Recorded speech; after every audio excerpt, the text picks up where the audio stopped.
we'll be considering the proposed amendment to the emergency use authorization of Pfizer-BioNTech's COVID-19 vaccine for use in children ages 5 to 11 years of age. But I wanted to make a point. I think that this is quite different than the MMR vaccine, for example. People compare it, say there's a requirement to go to school to get the measles, mumps, and rubella vaccine. And that, I don't think, is a fair comparison because we know that vaccine is safe. We have tested that vaccine for decades. Absolutely.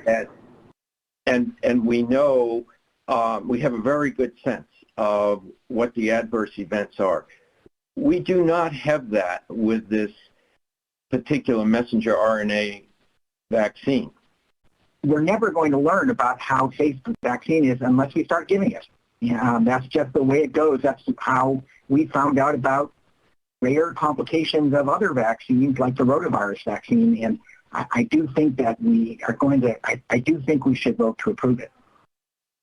I'll paraphrase Dr. Fauci, who said models are what you rely on until you get the data and then you throw out the models. So the models are the best we have at the moment. As was just mentioned, we are not going to get the data unless we start to use this vaccine. And we simply don't know what the side effects are going to be. We don't, for example, it's not even clear that this vaccine will reduce rates of transmission. We're hoping that's the case, but we don't know. I'm just worried that if we say yes, that the states are going to mandate administration of this vaccine to children in order to go to school, and I do not agree with that. I think that would be an error at this time until we get more information about the safety. You know, I know enough to move forward with the yes vote, but, you know, it's always never when you know everything. It's when you know enough. So thank you. Now, if the surveillance systems do start seeing severe outcomes and deaths from vaccination, I'm quite confident that those surveillance systems will tell us that we need to pause, like we did with J&J vaccine, to really have a good idea of what the effects are of vaccinating this age group. We decided to vote for it with a lot of heavy conscience, but I'm hoping that this is the start of learning more about it. Today's discussion is going to be about the scientific data that are presented, and it's not about vaccine mandates, which are left to other entities outside of FDA. There are 3 COVID-19 vaccines available under EUA and 1 licensed vaccine in the US. Approximately 1,500 vaccine recipients with 2 months or more safety follow-up post-dose 2, and from approximately 1,600 vaccine recipients with about 2 weeks safety follow-up post-dose 2. Regarding the Pfizer-BioNTech COVID-19 vaccine formulation requested for EUA, the formulation of the Pfizer-BioNTech COVID-19 vaccine for which the EUA is being requested is a modified formulation that is called the tris-sucrose formulation. Pfizer has switched to the tris-sucrose formulation because it has an improved stability profile. A couple of questions. Just to get back to the tris versus the PBS in the study, was the actual study done with the PBS version of the vaccine, or was the tris version given in the actual trial? That the studies were done using the same volume, 0.2 milliliters, that is in the final presentation as in terms of the dose, but contained the PBS buffer. We obviously had extensive consultations with the FDA, and it was determined that the clinical studies were not required, again, because the LNP and the mRNA are the same, and the behavior in terms of reactogenicity and efficacy are expected to be the same. Is with regard to hospitalizations, there's been some reports that the being hospitalized with COVID versus hospitalized for COVID, that the hospitalized with COVID may be on the order of 40 to 45% for kids. Is your hospitalizations, do you distinguish that, or any child in the hospital for any reason if they have a positive COVID test and they are a COVID hospitalization? For the rate calculations, we include all children that have a positive SARS-CoV-2 test, regardless of the reason for admission. When you did your risk benefit assessment in your briefing document, there were 6 scenarios that you considered. It strikes me that scenario 3, where you have the incidence from, I think it's June of 2021, where the cases are low, the hospitalizations from myocarditis actually exceeded hospitalizations from COVID-19. And as we get more adults vaccinated and we see the Delta curve waning, isn't it likely that that's going to be the more likely scenario versus the highest incident that you have in your assessment? Our opinion in terms of scenario number 3 is it actually picked the lowest rate of disease, which is actually lower than what's being experienced now. There's every reason to believe that the rate will not be at the nadir. But let's suppose that it is. Even in the FDA briefing document, they talk about the fact that despite that difference where now the number of myocarditis cases may exceed the benefits seen from the vaccine, that the other benefits, and particularly those societal benefits, obviously protecting vulnerable populations and including populations of color, the ability to get children back into the schoolroom setting. I think, as you know, many children depend on schools as a safe place as well as a place to often get their meals. So all of those things I think have to enter into the equation regardless of the rate that's but in our view, it's more realistic to think that the rate is going to be higher than that very lowest rate that's been. Thank you.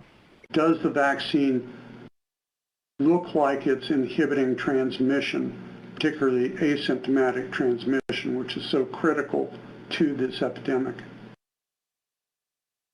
I am not aware of data, particularly in the adolescent age group, that shows that in terms of its impact on seroprevalence. We don't have that in COVIDnet. I can certainly check with my CDC colleagues and perhaps get back to you on that later today. That's such a question. Yeah, I'm not. The important element of consideration is whether the Pfizer mRNA vaccine may be able in some fashion to reduce transmission of coronavirus infection. It was alluded to in your slides as likely, or maybe I'm paraphrasing, something along those lines. What data does Pfizer have, not just in this age group, but other age groups at this point in time, to demonstrate an impact on transmission? Thank you, Dr. Levy. Within the 1007 trial, we did not specifically look at the potential for asymptomatic disease and therefore the potential for transmission in that setting. However, we are well aware, and I think the committee is well aware, there's a great deal of real-world evidence that supports that vaccination impacts transmission in adults. And so the notion really is that by virtue of showing a non-inferior immune response from children to adults where we demonstrated efficacy, as well as the high level of efficacy that we demonstrated in the 1007 study, that it's reasonable to expect that there will be some reduction in transmission for those people having, children having asymptomatic disease, or the potential for asymptomatic spread. I think it's also worth remembering that just prevention of symptomatic disease in its own right prevents those children from potentially being in a schoolroom setting and transmitting in that circumstance. And you heard from the CDC earlier that children do appear to be an important mechanism of transmission to other children as well as to the community. So on balance, I think whether we're talking about asymptomatic disease and transmission where we can bridge to where that's proven to be the case, or just the nature of reducing symptomatic children from ending up in the schoolroom, potential for affecting community spread seems very real. As you said, transmission, if we have real clear data that this vaccine prevents transmission, that would be a very important positive benefit in a population that has a low risk of serious disease. But, and also the second point is, your company Pfizer makes a vaccine, Prevnar, which is a conjugate polysaccharide vaccine, as you know. The unconjugated polysaccharide vaccine does not prevent transmission at all. It's very effective at preventing invasive disease, but it has no effect on transmission. conjugated vaccine does. So where does this vaccine lie between those two poles? And I think you have the data that you can actually look at that. If you were to look at your visit 2, V2, and your visit 5 blood draws, you would have a randomized, blinded, controlled study that would allow you to look at least N antibody titers that would give you an idea as to whether there was viral invasion, let alone symptoms, in the vaccinated population. So I'd urge you, or perhaps request FDA to urge you to make that test. Since you have those bloods, you have all the materials, does not require any additional visits, just a single blood test that could potentially give us an answer.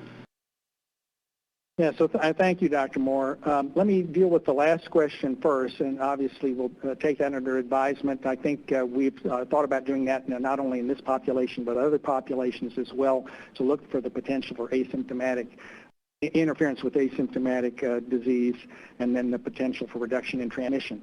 Regarding the first point, obviously, as you're well aware, we are quite familiar with the nature of the conjugated polysaccharide and what it brings to the table in terms of immune response.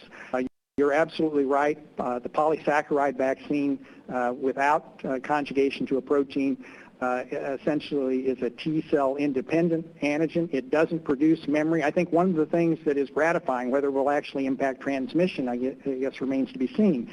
But we have evidence that this vaccine produces not only CMI, but evidence that it likely produces memory. Some of that's from the laboratory studies, but also from the fact that, I think there's at least supportive evidence that although antibody declines, protection seems to persist greater than the decline in antibodies. So if memory is important, which it may well be on a re-exposure to the virus in terms of preventing transmission, then I think this comes closer in that respect to the conjugate vaccine than it does the polysaccharide. Thank you. Dr. Carrillo. So I'll just reiterate some of the previous comments related to the asymptomatic and transmission. It's clear that the younger the infected individual, the more likely they are to have an asymptomatic infection. And I think in terms of this population, it's at least 50%. And I would assume, as we've seen with the adults, that upon vaccination, it's going to go higher than that. So you may be actually missing, by just looking at symptomatic disease, the degree of vaccine efficacy in terms of preventing overall infections.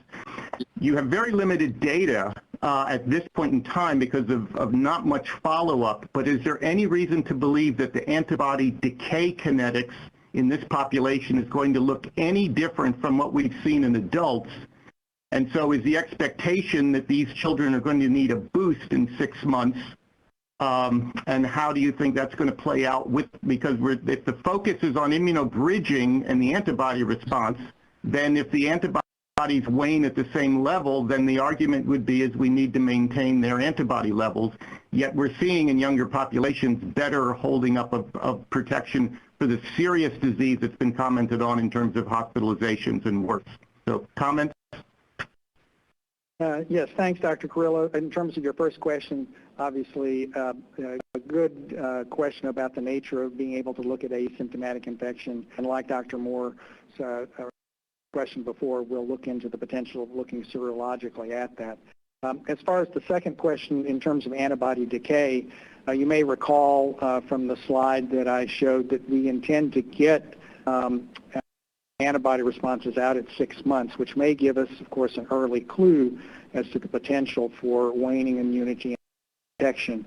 But much has existed for the other populations, particularly adult populations. The real-world evidence seems to be so robust and catches up so quickly that my expectation is we'll gain information from that as well to determine the durability of response. I'm encouraged by the fact that we're starting off at least essentially at the same point that we do in adults with efficacy greater than 90%. So I'm expecting that given potential to reduce memory as well as the cell-mediated immune that will confer protection. But do you have any idea if the lower dose you're giving the children provides an equivalent stimulation to memory as opposed to just antibody levels? Don't have that specific data. But again, I think that the level of efficacy certainly is comparable to what we see. Do we know anything about the frequency of reinfection or second infections in children? That is the question of reinfection and second infection is definitely an area of active interest. I think that we don't have great data on that at this point. I do think that we are seeing more and more second infections just in the population in general, but I don't have any data on this right now. I would like to go back to the issue of late phase gadolinium uptake on the MRI scan. My understanding is gadolinium is very sensitive for any inflammation in the heart. But the adult cardiologists say that a late phase uptake, as you pointed out, is associated with further complications in life, or as you noted, sudden cardiac failure and death. So my question is, do we have any experience with late phase gadolinium uptake in children from other types of myocarditis, and what sort of a prognosis that affords us in terms of what might be expected? And then secondly, how in adults who have late phase uptake, how long is the interval of time before they begin to run into problems with heart failure? Thank you. Sure. So, yes, you've touched upon a field that I can't even get all the cardiologists in my practice to agree on, and it's definitely a controversial field in the what is the meaning of this finding that we see? And I can tell you a couple of things about it. So first, yes, especially in adults, not so much in kids, it's been studied well in terms of its impact on longer-term outcomes. One thing, though, that people do like to see is improvement in this and resolution of this. We often see, even still a little bit of uptake, but everything else is normal. There's no active inflammation. The function's normal. Now kids, their exercise tests can be normal, their Holter monitor is normal, everything else can be normal, and all we have is this little, signal that you see in the MRI that's there, but comparing to prior MRIs isn't as impressive. So what do we make of all that? And I think that's an area still, ripe for investigation. In terms of progressing and progression, I will say, it's hard to, I hesitate a little bit to compare everything and say what those are, because I really think of these diseases as same name but maybe different kind of entities and mechanisms. Certainly, some of the data I showed there for longer-term outcomes, adults have the higher mortality who have acute myocarditis, whereas kids tend to bounce back a bit better. Will we continue to see that with others? Probably. I will say, I showed you the MISC outcomes. We, as a field, have all been very pleasantly surprised to see how well these MRIs have looked in the kids after MISC. So we'll see what we find after the vaccine-associated myocarditis. So this is actually a continuation of the questions that were just asked, because one of the things in thinking about the cost-benefit ratio of this vaccine is its effects on long-term disabilities. And it sounds like a lot of what we're hearing is that these children are developing something that looks like chronic fatigue syndrome or some version of that. And do we have any idea, is this behaving like chronic fatigue and not disappearing, or is it going away after a few months? Do you have any information about the duration of how long those symptoms last? I think that it does go away in some children, but I think that this research is still ongoing. I don't have great answers to that right now. I mean, I think that the studies that have come out have shown that there have been some fairly durable symptoms and that people several months out of their infection are still having symptoms, but I think in terms of much longer effects, we don't have a lot of great data in the pediatric age population. And I think, and then Dr. Oster, I think, is going to be also talking about some of the longer term least cardiac side effects of MISC in his presentation as well, so he may have some more information to share there. And given the fact that there's likely to be an underestimate of the prevalence of COVID-19 in young children because many of them are asymptomatic, how do you adjust for the hospitalization rate given the fact that you're likely underestimating the total number of people who have the disease? Well, I think for hospitalizations, it's a little bit different. I think generally speaking, you were totally right. I think that cases and infections are definitely underestimated in kids because they are not being tested, that many of them are asymptomatic or have mild illness and don't seek medical care. For hospitalizations, I think many of the children, when they're being admitted and meet the bar for hospitalization, they generally are being tested for SARS-CoV-2. And so I think there is, for the COVID-19 data that we presented, those are all based on clinician-driven testing. And so a child did have to have, it wasn't surveillance testing, a child had a clinician order a SARS-CoV-2 test. So it is possible that we are underestimating a little bit the hospitalization rates. But I think generally speaking for hospitalizations, we feel pretty good that we have good case ascertainment within COVID-19 and that we're not missing a lot of pediatric hospitalization cases with more serious illness. But when you express it in terms of... We're going to have to move on. We have more hands and we're going to be having lots more time for discussion. Looking at the degree or type of data that's been acquired, from my observation, most of this data appears to be passively acquired through VAERS and other reports or active surveillance of codes for acute presentations. And I do have a concern that there are many cases or milder forms of myopericarditis disease that don't make it to the hospital and are not reported. So my question for you is, are there any, speculating again, differences that you would expect with COVID-19 disease and or vaccination, pre-hospital or milder forms of disease? And are there any data with respect to longer term outcomes for these milder forms that could pose some concern for this age group? In terms of identifying cases and how their cases are identified, so yes, VAERS is passive reporting. There's always a risk and concern for over-reporting and under-reporting.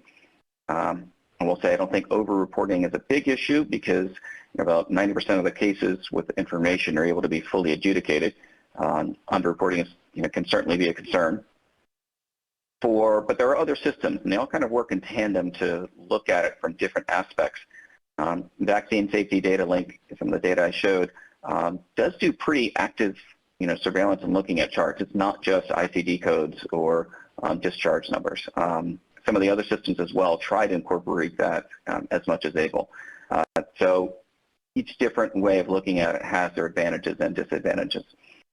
In terms of the milder cases, though, that don't present to care, for sure, that is, a worrying concern. And I can say just in my own practice, though, once this all came up, we had a few kids referred to us who parents said, oh, wow, they may have had something right after this. Was this, myocarditis? And then we, did an evaluation for them in the office and even did some other testing where there was any abnormalities noted. So could that be happening? Potentially. But I think now at least it's on people's radar. And, at least if the pediatrician or a healthcare provider becomes aware of it, they're trying to refer the kids for the appropriate care and evaluation. But what does the outcomes mean in terms of a mild case versus not? I don't know. I don't think we have good information on that. I know certainly, some of the other larger studies that are planned will try to get at that as much as possible. In kids, it can sometimes be a little bit harder to even to identify because they don't often identify chest pain. Case definition does allow for other symptoms to be present, but we'll need to watch and see, how they look and how they do. I think that's been part of my frustration is that the clinical studies do not solicit the exact symptoms associated with myocarditis and pericarditis, so we're relying on patients presenting with. It is an area for future study, and thanks again for your. So one of the questions that's already starting to come up were if this were to be authorized, this vaccine were to be authorized, from parents say of children who are 11 years old, they've been asking, should we just wait till they're 12 and get the larger dose? So my question to you is, could you break down sort of the geometric mean titer for neutralizing antibodies and say the 10 to 11-year-old versus 5 to 6-year-old? Was there any difference there? And then as a corollary to that, of the 3 children who, despite getting vaccinated, still developed mild COVID, what were their ages? Thank you. So let me address the first question about the nature of the antibody responses based on age. If we can bring up slide number 1, please. And while I'm doing that, if we can address the ages of some of the notes on the individuals that we had breakthrough infection. So I think you can see represented here. This represents geometric mean titers by age subgroup in the subjects 5 to less than 12 years of age. And on the left-hand side, you see the entire group. And then as you walk through, you see the individual groups by very narrow age breakdown. And I think it's easy to appreciate, recognizing that the left bars represent pre-immunization, right bars represent 1 month post-dose 2, that there really is a comparable response across the age groups. So we are confident that the dose works well across the entire age group. The 3 cases in the BNT162b2 group that you asked about were 10, 10, and 11 years old, but I am mindful of actually the highest attack rate in the placebo group was also, I think, over 50% of cases, as I recall, were in that age group. So that may be more a feature of the fact that that group seemed to have more potential exposure, which may make some sense given these children begin to socialize more as they get older.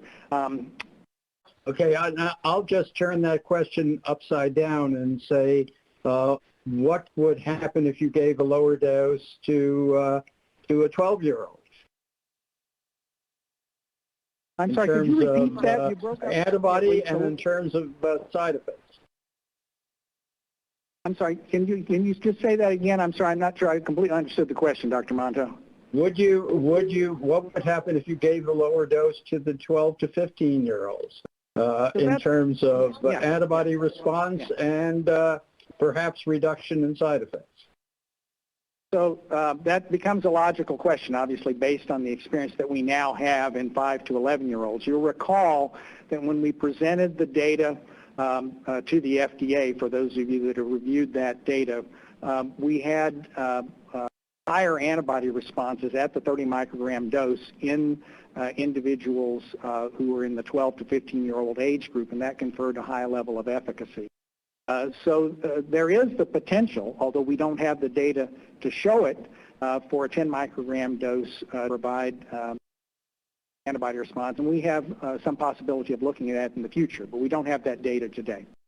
I believe you said you took data from the week ending September 11, and I just wanted to point out that that was the peak of the 4th or the 5th wave of this pandemic. And at that time, the rates of hospitalization were in the 5 to 11-year-old group, coming from the CDC data, was 1 per 100,000. And over the last few weeks, that number has fallen to 0.4 per 100,000. So, and there's some suggestion that this pandemic may be evolving into a pandemic as more and more people acquire immunity from the vaccine and from infections, as has been noted. So, in a way, you've taken the worst case scenario, and it is not really reflective of what we're seeing at the present time. And obviously, it's very hard to predict what's going to happen with this virus. It's no one can say for sure. But I think it is important to look at your analysis. I think you looked at a 10 or 20% lower rate of disease, and that was as low. But the factors are, it seems to be less than 50% of the numbers during the period that you took your base case. Thank you. Bonds, please. Yeah, so In our scenario, we have scenario 2 and 3. The reason we have that 2 scenario is because we think that a future pandemic is uncertain. So the scenario 2 is the peak. We take a peak. So actually, you are right. Our base scenario, September 11, is close to the recent peak. But we do have scenario 3.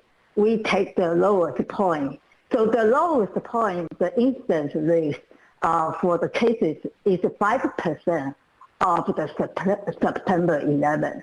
And the incidence for hospitalization is 10% of our base rate in September 11. So basically, we use these 2 scenarios, scenario 2 and 3, as an upper bound and lower bound. Of course, we still cannot totally rule out the incidence can go beyond these 2 bounds, but we think it's less likely. So that is the way we try to see how the impact of the future pandemic will on the benefit risk of the vaccine. Yes, I think, and I think that's a very reasonable approach, and I certainly respect that opinion. But I will just point out that the hospitalizations are now 50% lower than they were during that time period.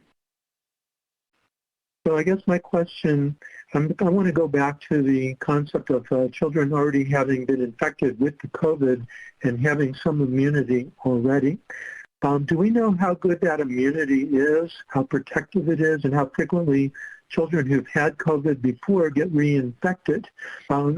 We're giving vaccines to patients who are likely to have been infected in the past. We're not going to probably insist that serology be done before we give these vaccines. So a lot of the people who get the vaccine are likely to have already been infected. Do we know how previous infection changes the response to the vaccine, and in particular, how it changes the likelihood of having adverse effects from the vaccine? Do we have any information about that?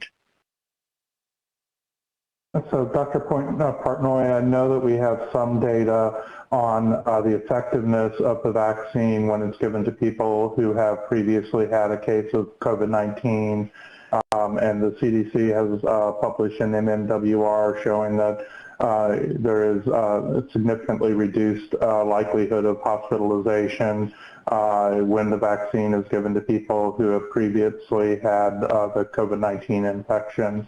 I'm not familiar with studies looking at differences in the adverse event rates. Given that myocarditis is a rare outcome, it may be difficult. Certainly, using claims-based systems, it would be very difficult to reliably identify people who had COVID-19 previously to see whether that was an effect modifier for the adverse events. So that's what I can add. There may be others who could add more as the conversation goes on. The Pfizer does have in their briefing package, they make a comment that in the subset for immunobridging, that they saw no cases of infection in any of that subset that had demonstrated prior infection. So one could, it's a small number, but one could say that prior infection was 100% efficacious. At the very least, it's probably as good as vaccination. So that's just one little data point. But for Dr. Yang, you may have said this and I missed it, but your scenarios were done over what time frame? 6 months. 6 months, okay. And so did you assume that the efficacy of the vaccination that they demonstrated at 2 months was going to be in effect for the entire 6-month period, or did you actually use the Pfizer data on adults, which shows waning immunity over that 6-month time frame, at least for infection? No, so in our model, we did not model the dynamic of the vaccine change, efficacy change. So one of the assumptions is we keep the constant of efficacy over the 6 months. So you assume that the 90% efficacy is going to hold up for 6 months? But excuse me, Dr. Crow, that was only one scenario that we used that. I'm sorry, Hong, please go ahead. I think you'll talk about the base scenario. Yeah, so basically, we did not use 90%. 90% is the higher efficacy based on the new supplemental analysis submitted by the sponsor. Our base scenario actually used 70% efficacy. So that data is based on CDC's study, the vaccine effectiveness study. And they look at the period for pre-Delta and Delta period of the Pfizer vaccine. So we base scenario, we use 70% against the cases, 80% against the hospitalization. Well, no, but I'm specifically talking about the cases, which by 6 months, the Pfizer vaccine in adults at least is waning significantly in terms of preventing infections. And you made no assumptions about asymptomatic infections in this population at all either, correct? So no, so our only look at cases, so it's a symptomatic cases. So our assumption is 70% against the cases. We assume this efficacy, 70%, is constant over 6 months. Okay, thank you. Okay, we're going to have to move on. We've got a... Thank you, Dr. Moncho. My question is related to something the others have raised, which is whether or not scenario number 3, which I asked about earlier, is the one that's most relevant to our current situation. And if the trends continue the way they're going, the emergency for children is not what we might think it would be, and that's just my main concern, is whether or not the scenario you've used to model this is the appropriate one for where we find ourselves at right now. So that was it, Dr. Monto. Thank you. Can we identify a particularly at-risk population that we should have the vaccine for right now among 5 to 11-year-olds, that where it would be important to improve it apart from a population level effect? Dr. Havers, that's to you. Thanks for asking that question. I mean, I think tough call. That is a tough call. I mean, I do think that we have identified that children with underlying medical conditions are at higher risk for hospitalization and severe outcomes. Although many of the underlying medical conditions that put children at higher risk are very common in the population. So I think that would be very challenging to sort out.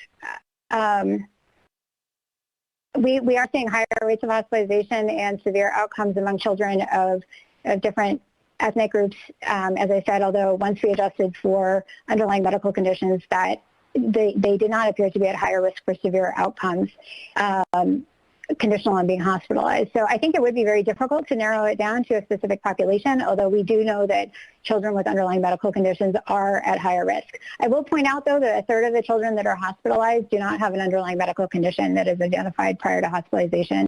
And so there are a lot of healthy children. What proportion of those hospitalized are healthy, previously healthy children? Can you guess? About 30%, a little bit over 30% of the children that are hospitalized don't have any underlying medical conditions in this age group. Okay, thank you. That's very helpful. Dr. Perlman, can we connect you now? Okay, yeah, so I just had some questions for the sponsor, if I could. So some of the, we've let them get off so far. Okay. All done. But I'm back. I'm back. Okay, so we heard about some of the measurements of antibodies, and what I was curious about is 2 or 3 things. One is, do we have any information about T-cell responses in these children? And second, I know there's some samples drawn at the 6-month mark. Do we have any information about the duration of the antibody? I think that was answered earlier, but I just wanted to confirm that. And the third question is something that was actually raised by in the public discussion, which I had the same question. Namely, what do we know about the degradation of the RNA vaccine with time in these younger children? Is it the same kinetics of degradation as we see in older populations? Do we know anything about that? Thanks, Dr. Perlman. Let me sort of address the first question. I think the first question was about the nature of antibody we have, or antibody response. One of the first two questions was about the length of antibody response. Again, we have 6-month sera drawn, but we don't yet have those data. Obviously, we'll be interested in that. As far as T-cell responses, as you may recall, we've done significant studies in adults, demonstrated robust Th1, CD4, and CD8 T-cell responses. We plan additional analysis with our partner BioNTech in 5 to less than 12-year-olds. We've got about 30 of them. The testing's being done at BioNTech, but we don't have that data yet. And then as far as the stability issue is concerned, or what happens to the mRNA, I don't know that I can speak to anything in terms of the pediatric population, but we know about animal studies where, again, the safety profile was quite good. Thank you. One of the big questions that I had. One or two, no more. Okay. One or two questions. I'll concentrate and come back if we have time. Right. Okay. So on page 12 of the FDA report out in 4.5 post-licensure vaccine doses, it describes 125,000 children within this age group that we're considering today, so below or less than 12 years of age who had received vaccination. I'm assuming it was some off-label use. And we need to understand if there's any safety data related to the doses that were given. There's a lot of data being followed on vaccine status and then cases and hospitalizations. And I think it's very important for us to understand those data. If they're I think that's a question maybe for the FDA, since it's from their briefing document. I see Dawn Fink coming up. Hi. As far as I'm aware, we don't have safety data for those individuals. Those were numbers that we obtained from CDC. If there are CDC staff who are on the line who might have information about safety data, they're welcome to comment. And outcomes data, so the CDC for that?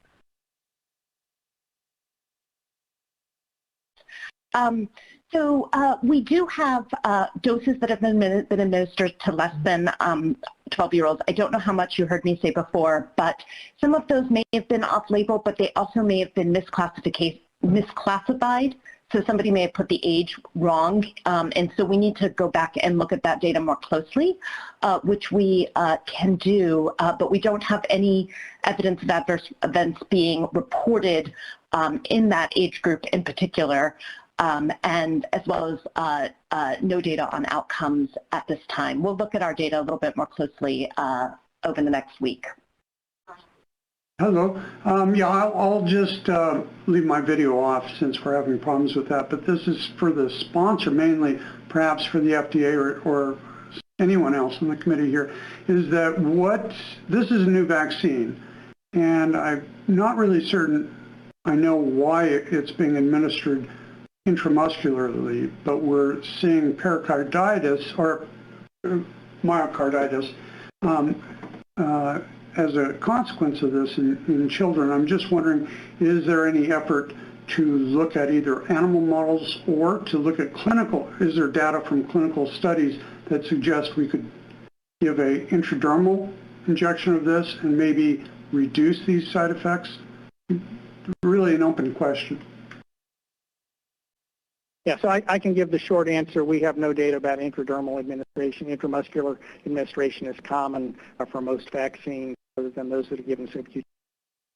And this is a question for Pfizer.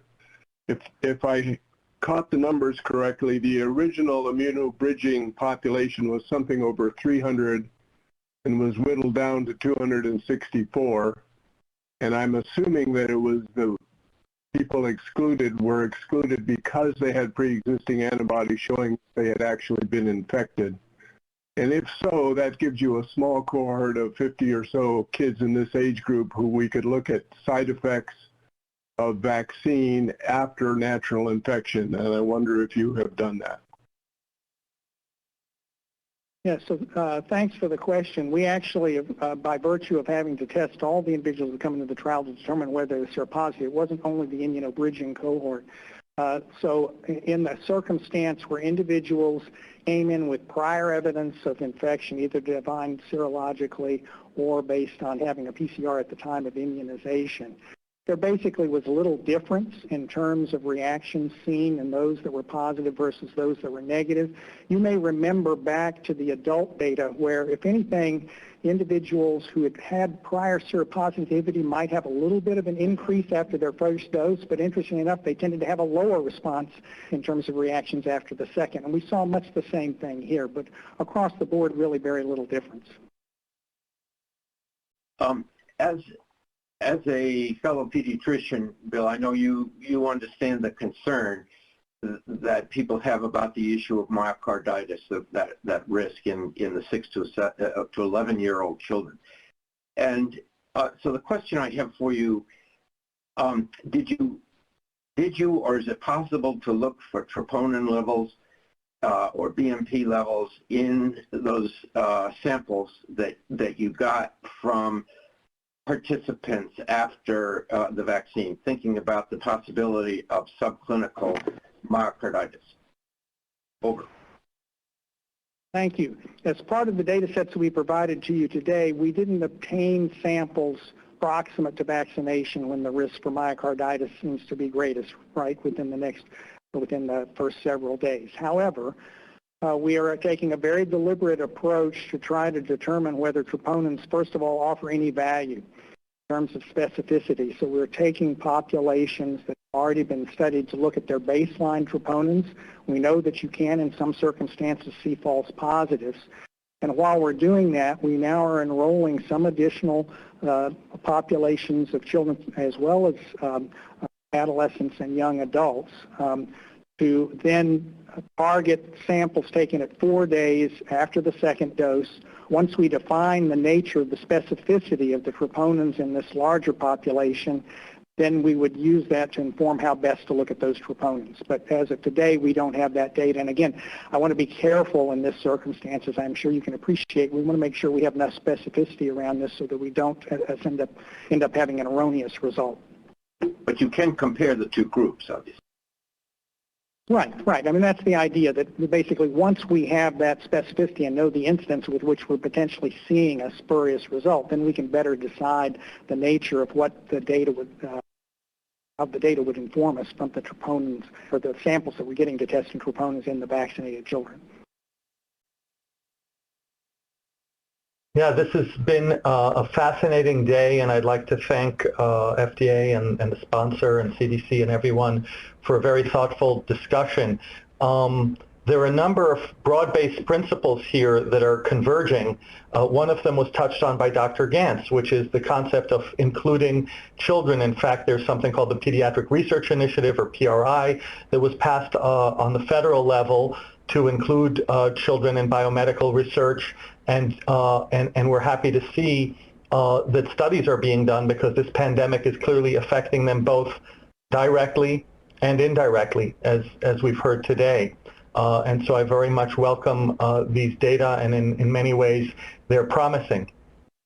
And still, the challenge we face, based on the question that we're confronted with now as committee members, is it's a risk-benefit or benefit-risk analysis. And FDA, has made an effort, taken great effort, and presented to us today, and taken a lot of questions about these different models. And we see that we can reach different conclusions to some extent based on the assumptions that the models are built on. And one of the factors, of course, is how much coronavirus is circulating in a community at a given point in time. And then other factors as well. What will the actual myocarditis rate be in these younger kids who may be less susceptible to myocarditis? But right now, that's a speculation. We don't know that for sure. And the studies were empowered really to answer that question in the 5 to 11-year-olds. I'm just pointing out some broad-based themes that are running through my mind as we're having this conversation. It's a very meaningful one. And I also am wondering whether the prevailing conditions could somehow work their way into our recommendations, because after all, that's the spirit of an EUA. It's authorized in the setting of a public health emergency, which we're in now, but one that is fluid. So I'm going to leave my comments there, but I hope they're helpful. Thank you, Dr. Monto. Thanks, Dr. Monto. This is a much tougher one, I think, than we had expected coming into it. The data show that the vaccine works and it's pretty safe, at least by immunobridging and even by some clinical data, some early clinical data. And yet, we're worried about all of these, we're worried about a side effect that we can't measure yet, but it's probably real. And we see a benefit that isn't the same as it is in older age groups. So for me, I think it's going to revolve around two questions. First off, whether there is going to be a use for this vaccine in this age group, and then how the decision gets made to use it within this age group. And I think what sways me here is that is a very sort of personal choice. If I had a child who was a transplant recipient, I would really want to be able to use a vaccine like this. And there are certainly kids who probably should be vaccinated. The question of how broadly to use it, though, I think is a substantial one. And I know it's not our question, but I know we're kind of punting that to ACIP. But I do think that it's a relatively close call. And as Dr. Levy just said, as Dr. Gann said, it really is going to be a question of what the prevailing conditions are. But we're never going to learn about how safe the vaccine is unless we start giving it. That's just the way it goes. That's how we found out about rare complications of other vaccines like the rotavirus vaccine. And I do think that we are going to, I do think we should vote to approve it. So I have several thoughts here. And one of the things that's really been impactful for me is to learn that the prevalence in children might already be 42%, which means that 30 million of the 72 million children in our country, they have some form of immunity to the virus already. The other thing is that I was disappointed that the number of minorities in the Pfizer study was such a small percentage of the total, because they bear the brunt of disease and hospitalizations. And it just seems to me that in some ways we're vaccinating children to protect the adults, and it should be the other way around, that if 30 million children already have some form of immunity, they've made their contribution to herd immunity already, and our focus should be to get the adults vaccinated to protect the children. So this is a really tough one for me, but I do believe that children at highest risk do need to be vaccinated, but vaccinating all of the children to achieve that just seems a bit much for me. So I'm having some challenges with this one. But those are my thoughts, Dr. Monto. Thank you. Dr. Sawyer.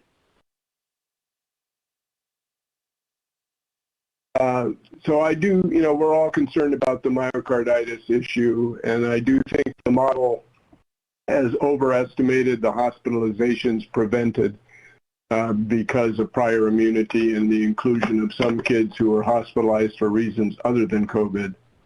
But I also think the high estimate of myocarditis is probably too conservative, based on the natural history of myocarditis generally being less common in this age group. I'll paraphrase Dr. Fauci, who said models are what you rely on until you get the data, and then you throw out the models. So the models are the best we have at the moment. As was just mentioned, we are not going to get the data unless we start to use this vaccine.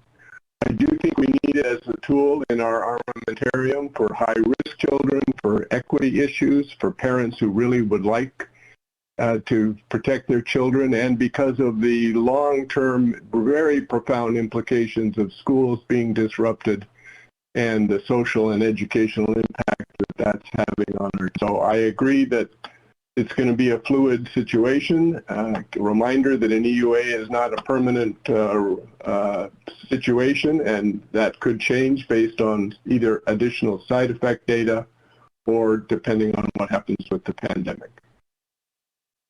Thank you, Dr. Montes. So I guess for me, it's always nerve-wracking. I think when you're asked to make a decision for millions of children based on studies of only a few thousand children. So I guess the way I struggle, or I try and deal with this, is that it's never when you know everything, you never know everything. The question is, when do you know enough? And I think we certainly know that there are many children between 5 and 11 years of age who are susceptible to this disease, who could very well be sickened or hospitalized or die from it.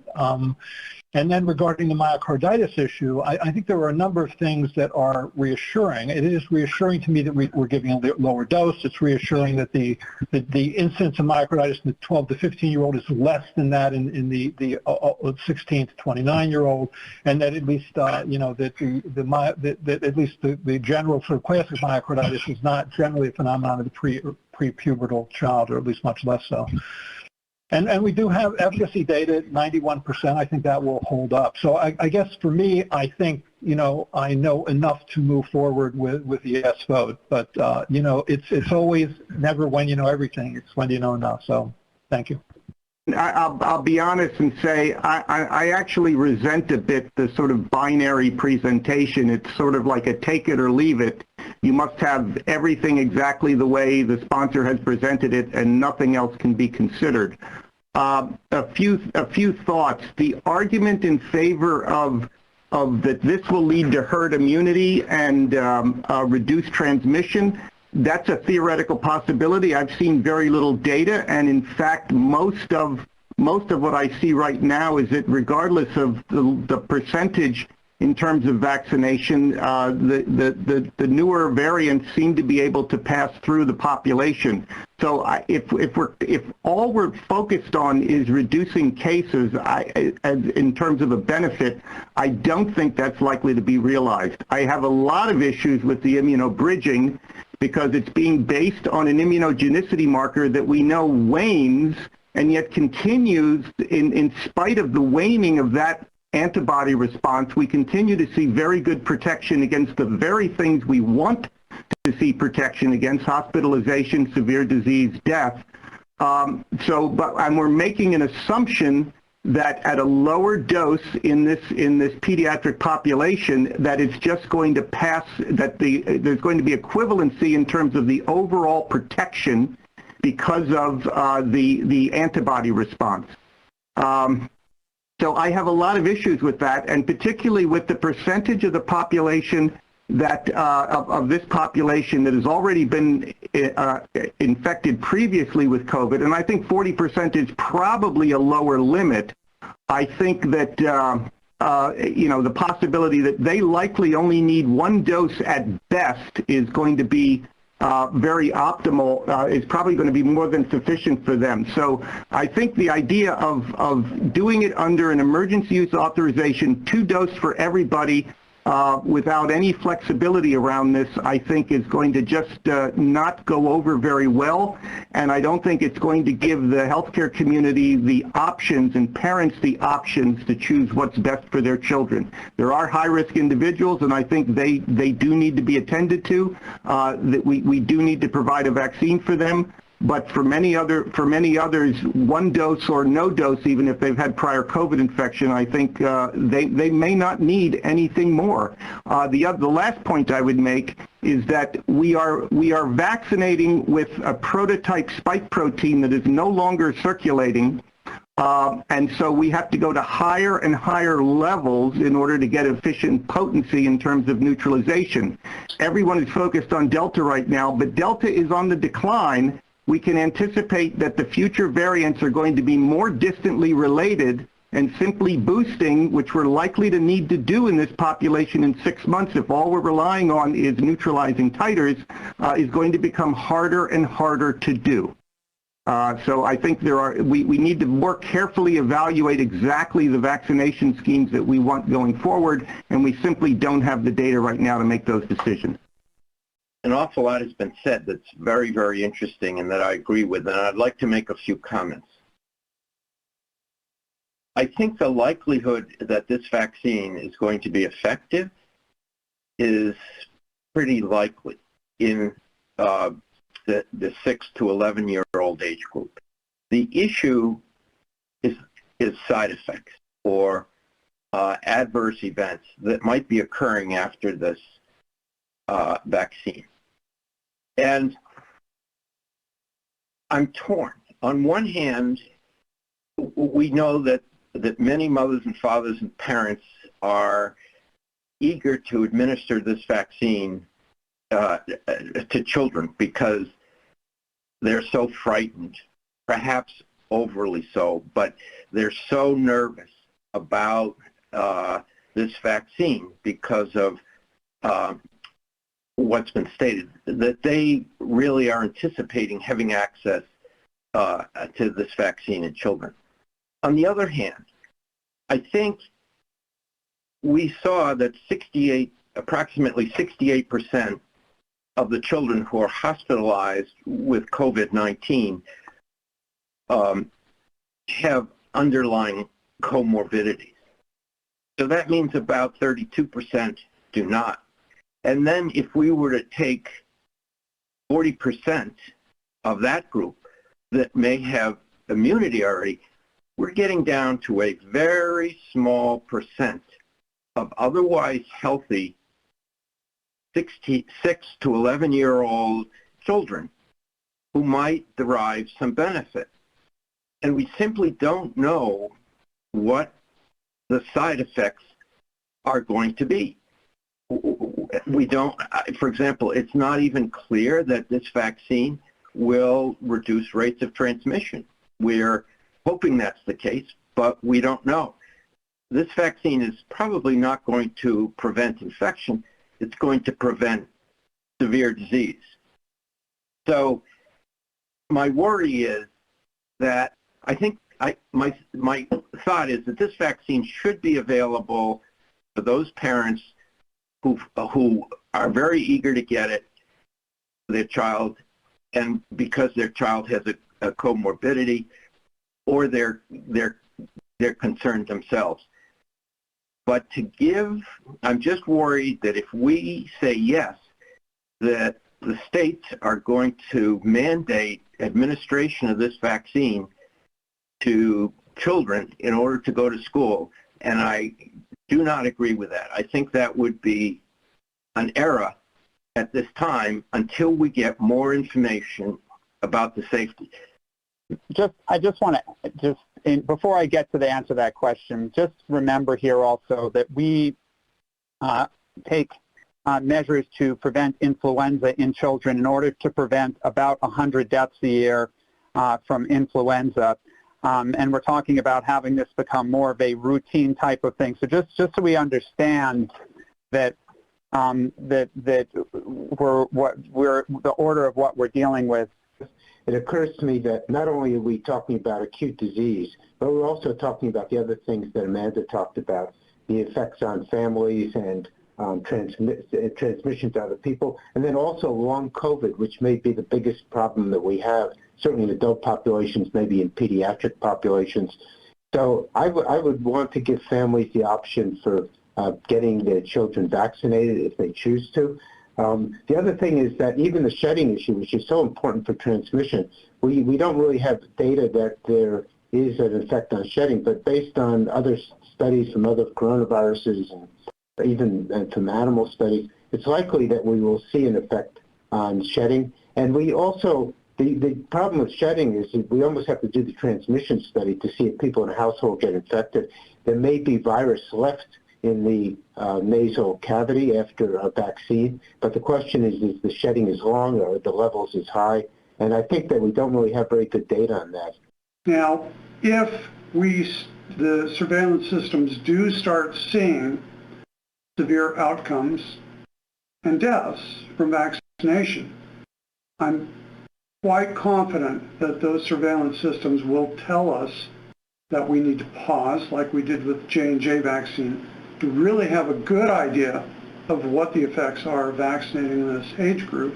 Recognizing that some of the decisions about how this is going to be used are somewhat out of our hands in what happens in the communities and with the ACIP, and we should be voting on the question in front of us and not trying to interpret what will happen with the data.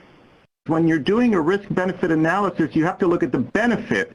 And while the benefit here is assumed to be prevention of severe disease, which is what we're all hoping for, my one concern I have is that particularly for that population that has of children that has undergone has experienced a previous COVID infection, which CDC estimates as 40% of this population, which I think is probably a floor. I think it may actually be higher than that. The question really becomes, does this vaccine offer any benefits to them at all? Are they actually very well protected?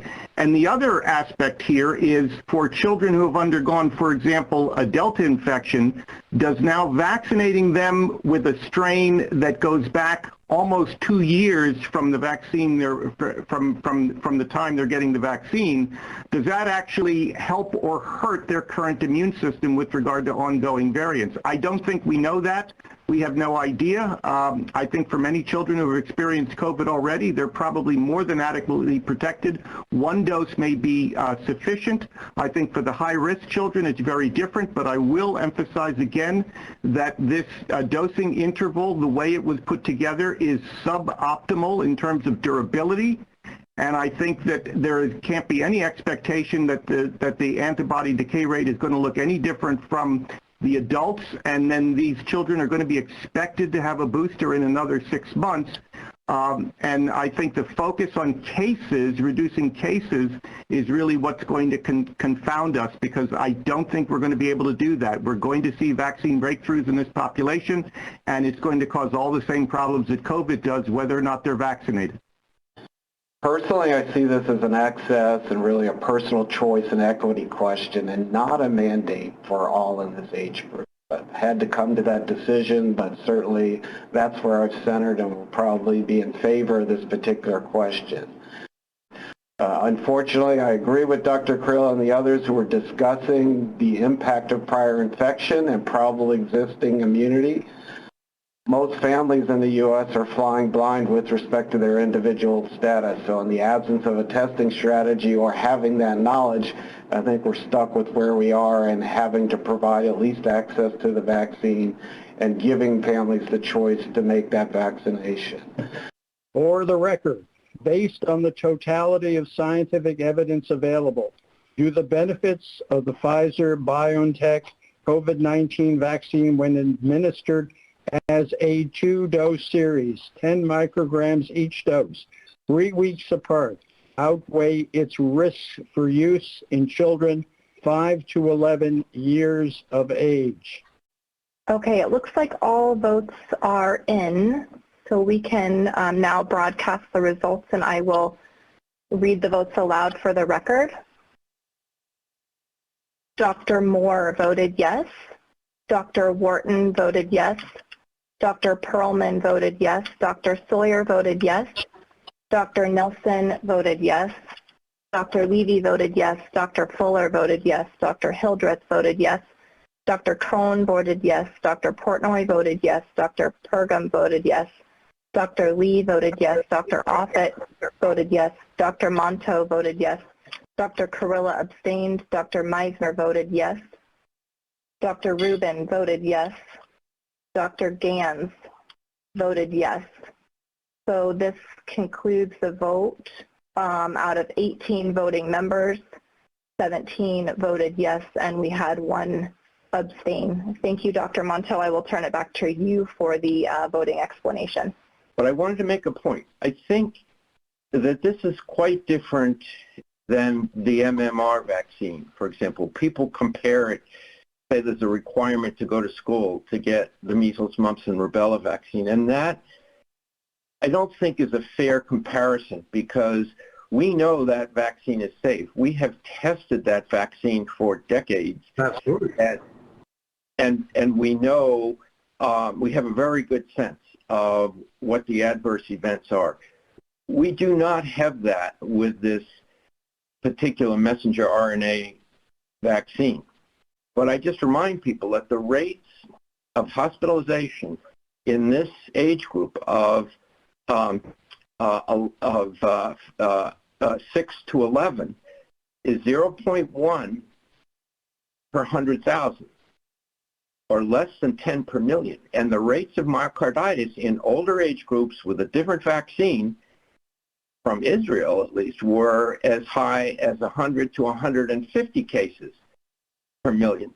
So I think we have to very carefully monitor the safety profile of this vaccine going forward if the ACIP does recommend it, and hopefully it'll be for those children who have other risk factors. If they produce a recommendation that says that there'll be discretion in how it's used, as opposed to a mandate, which I think we would all be concerned about at this point, we are going to get plenty of experience with it. The good pharmacovigilance plans, I think, are going to be very useful, and we will know how safe this is. I agree with Dr. Cohn. You want to save the kids you can save. I do think that it will be useful to have a lot more information, though, to determine how best to deploy the vaccine. So I think that we ended up sort of in between. We decided to vote for it with a lot of heavy conscience, but I'm hoping that this is the start of learning more about it. But to be honest, the best way to protect the health of some kids would be to do nothing at all, because they're going to be just fine. But there are lots and lots of children who, for this vaccine, will be the difference between health and even life. So my vote was primarily to make sure those who really need it can get it. And I hope that the ACIP will prioritize the vaccine in some way to make sure that actually happens. But that's why I voted yes, is to make sure that those who really need it can get it. Thank you. This should be not the last step, but the first step in understanding the role of these vaccines in the pediatric age group. We've identified a lower dose, which we expect is going to decrease the frequency of the rare side effect of myocarditis. We may want to look at that dose in other age groups where myocarditis is more frequent. We have approved or recommended approval for a 3-week interval. That's something that we also need to look at more closely.